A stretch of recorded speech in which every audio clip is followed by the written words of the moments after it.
Good morning students. Bharat में राष्ट्रवाद का उदय, इसी टॉपिक को आगे कंटिन्यू करते हैं। हमने बात की कि किस प्रकार राष्ट्रवाद के उदय में अलग अलग परिस्थितियों और जो लोग थे उन्होंने कैसे मदद की, किन कारणों से भारत में राष्ट्रवाद का उदय हुआ। हम 1857 के विद्रोह के बारे में बात कर चुके हैं। हम अब बात कर रहे हैं धार्मिक और सामाजिक सुधार आंदोलनों के बारे में। राजा राम मोहन रॉय की हम बात कर चुके, दयानंद सरस्वती जी की बात कर चुके। अब हम बात कर रहे हैं स्वामी विवेकानंद जी की। रामकृष्ण परमहंस तथा स्वामी विवेकानंद ने रामकृष्ण मिशन के माध्यम से देश की संस्कृति की श्रेष्ठता को लोगों के सामने रखा। स्वामी विवेकानंद, जो कि रामकृष्ण परमहंस के शिष्य थे, उन्होंने 1897 की 1 मई को रामकृष्ण मिशन की स्थापना की। कोलकाता के पास में बारानगर में एक मठ स्थापित किया, फिर वेलूर में एक मिशन बनाया और उसके बाद में और जगह भी धीरे धीरे बनते गए। इस मिशन का, इस मठ का जो उद्देश्य था वो ये था, पहले शुरुआत में तो वो उन साधुओं और सन्यासियों को इकट्ठा करते हैं जो रामकृष्ण परमहंस की जो ज्ञान है, उनकी जो परोपकार की जो बातें हैं उसको जनसाधारण तक पहुंचा सके, उसके लिए। फिर उन्होंने महसूस किया कि जो रामकृष्ण परमहंस की जो ज्ञान है, उनकी जो आध्यात्मिकता है, उस जो भारतीय संस्कृति की प्रशंसा पर, भारतीय संस्कृति की आवश्यकता पर आधारित है, लेकिन उसमें जो मॉडर्न पुट वो ये है कि वो धर्म को जन कल्याण के साथ जोड़ना चाहते थे। वो ये मानते थे कि जो ज्ञान है वो ज्ञान मात्र ज्ञान के लिए या साधुओं के लिए या सिर्फ पूजा करने के लिए नहीं है, बल्कि उस ज्ञान से जन कल्याण का काम किया जाए, जन साधारण तक उनका ज्ञान पहुँचे। उसके लिए इन्होंने इस रामकृष्ण मिशन की शुरुआत की। और ये जो जैसे वेस्टर्न वर्ल्ड में होता है कि धर्म के, जैसे ईसाइयों के अपने स्कूल्स होते हैं, कॉलेजेस होते हैं, वेलफेयर सोसाइटीज़ होती हैं, तो इसी तरह से विवेकानंद ने भी रामकृष्ण मिशन को इसी उद्देश्य से प्रारंभ किया। उसके स्कूल कॉलेजेस भी खोले गए कि ये एवरीडे बेसिस पे रोज़मर्रा के जीवन में लोगों की मदद किस प्रकार की जा सकती है, उनको आध्यात्मिकता की ओर कैसे मोड़ा जा सकता है, उनके अंदर राष्ट्रीयता की भावना, उनके अंदर स्वाभिमान की भावना, उनके अंदर भारतीय संस्कृति के बेहतर होने की जो भावना, भारतीय संस्कृति की जो उत्कृष्टता है उसको पहचानने की भावना उत्पन्न कर सके, इसके लिए उन्होंने मिशन खोला और उसमें काफ़ी सफल हुए। इन मिशंस ने बहुत योगदान, जो सेंटर्स थे इन्होंने बहुत योगदान दिए राष्ट्रवाद को उसको बढ़ाने में। विवेकानंद जब 1893 में शिकागो में, this is very famous story, कि शिकागो में जब वो विश्व सर्वधर्म सम्मेलन में जाते हैं और भारतीय संस्कृति का उज्जवल पक्ष दुनिया के सामने रखते हैं, तो उससे कितना पॉजिटिव इफेक्ट पड़ता है कि उनके भाषण के बाद हेरल्ड ने लिखा कि विवेकानंद महान व्यक्ति है।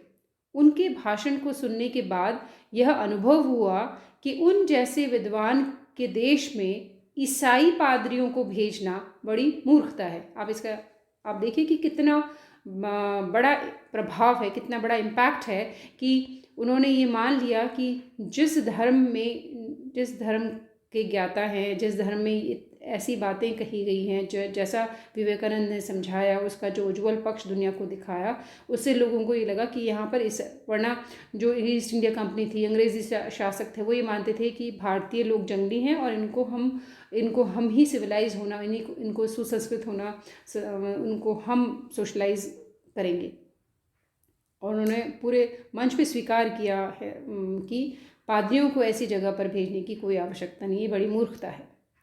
विवेकानंद के ओजस्वी भाषण के कारण जगह जगह पर लोग उनके शिष्य बने पूरे वर्ल्ड में, और भारतीयों को गौरवशाली अतीत का स्मरण कराते हुए उन्होंने नैतिक गुणों को विकसित करने पर बल दिया।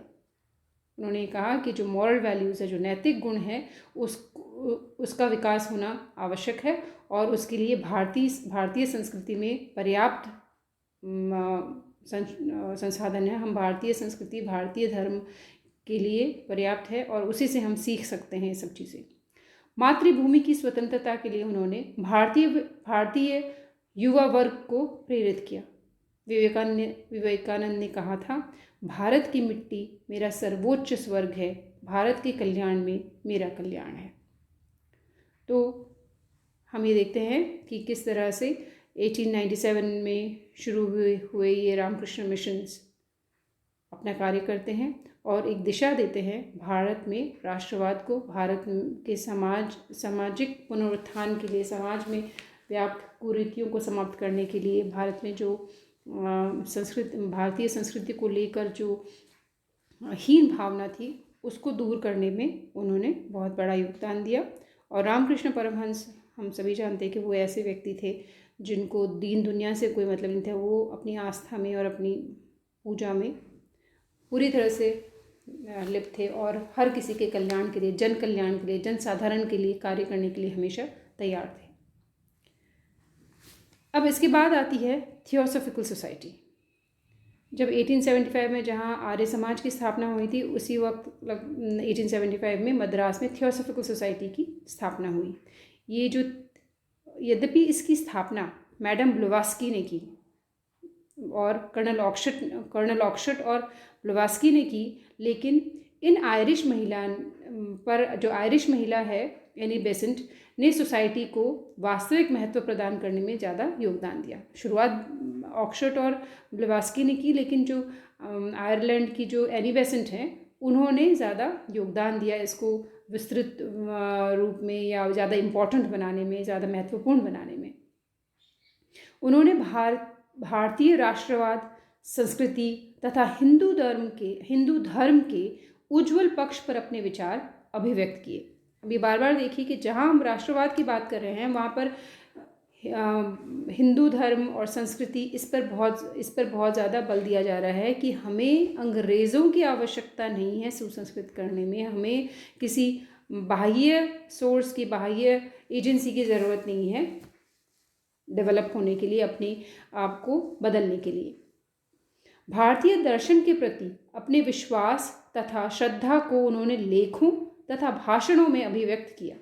जो एनी बेसेंट है, उन्होंने लेख लिखे बहुत सारे, और उन्होंने भारतीय दर्शन, जो इंडियन फिलॉसफी है, जो इंडियन रिलीजन है, जो हिंदू धर्म या उनके जो स्क्रिप्चर्स हैं, उनका क्या महत्व है और क्यों आवश्यक है, क्यों उन्हें हमें समझना चाहिए, पढ़ना चाहिए, ये जानना चाहिए ताकि समाज को, व्यक्ति को दिशा मिल सके। उन्होंने सेंट्रल हिंदू कॉलेज की स्थापना की, और जो अब हम जानते हैं कि वो आज बनारस हिंदू विश्वविद्यालय के नाम से जाना जाता है। तो हम ये देख रहे हैं कि ये जो सुधार आंदोलन है केवल रिलीजन तक, धर्म तक नहीं सीमित हो रहे हैं, वो समाज में जा रहे हैं, समाज के हर वर्ग को जोड़ने की चेष्टा कर रहे हैं। और इसके लिए हम ये देखते हैं कि जैसे विवेकानंद रामकृष्ण मिशंस के जो स्कूल्स थे, कॉलेजेस थे, उसी तरह से थियोसॉफिकल सोसाइटी ने भी ये काम किया, क्योंकि आप किसी एजुकेशनल इंस्टीट्यूशन से जो परिवर्तन ला सकते हैं, क्योंकि एजुकेशनल इंस्टीट्यूशन मीन्स पूरा नया, जो एक पूरा का पूरा फ्यूचर आपका किस तरह का होगा, यूथ जो युवा हैं वो उनकी सोच क्या होगी, वो क्या करेंगे आगे चल के, ये उसके एजुकेशन पर डिपेंड करता है। और अगर अंग्रेज़ी एजुकेशन डायरेक्टली वो जो एजुकेशन दी जा रही है उसमें अगर हम उनके इंग्लिश एजुकेशन के बहुत सारे फ़ायदे हुए, we will not get into that, लेकिन वी नो फॉर श्योर कि इंग्लिश एजुकेशन, अंग्रेज़ी एजुकेशन का रिज़ल्ट ये हुआ कि हीन भावना आने लगी खुद की स्वदेशी भाषा के बारे में, स्वदेशी संस्कृति के बारे में, और ये जो चीज़ है ये दूर करना आवश्यक थी। थियोसॉफिकल सोसाइटी ने, रामकृष्ण मिशन ने इनको दूर भी, इस चीज़ में अपना पूरा योगदान दिया। तो इस तरह से हम ये देखते हैं कि जो सुधार आंदोलन है, ये विचारों को परिष्कृत करने में बहुत ज़्यादा सहायक साबित हुए। अज्ञान तथा अंधविश्वास की धुंध हटी। एक तरफ जहाँ पारंपरिक एजुकेशन सिस्टम की गलतियों को, उनकी कमियों को दूर करना आवश्यक था, समाज में व्याप्त कुरीतियों को दूर करना आवश्यक था, उसी तरह दूसरी तरफ अंग्रेज़ी जानना, दूसरी दुनिया में क्या हो रहा है ये भी उतना ही इम्पोर्टेंट हो गया। तो दोनों चीज़ों का समावेश करना, ये सारे काम इन सुधार आंदोलनों ने किया। श्री A.R. देसाई का मानना है कि आंदोलन धर्म सुधार तक सीमित नहीं थे, जैसा मैंने अभी पहले कहा। इनका चरम लक्ष्य राष्ट्रवाद था, यानी जब राष्ट्र के प्रति समर्पण या राष्ट्र में गर्व की भावना, राष्ट्र के लिए गर्व की भावना। देश के विभिन्न भागों में प्रारंभ हुए इन आंदोलनों ने देश को एक सूत्र में बांधकर व्यापक जागृति की भावना उत्पन्न की, जो अंततः राष्ट्रवाद तथा राष्ट्रीय आंदोलन के रूप में अभिव्यक्त हुई। प्रार्थना समाज, दक्षिण शिक्षा समाज, सर्वेंट ऑफ इंडिया सोसाइटी, ऐसे और बहुत सारी संस्थाओं ने भारतीयता तथा राष्ट्रवाद की भावना की लौ जगाई।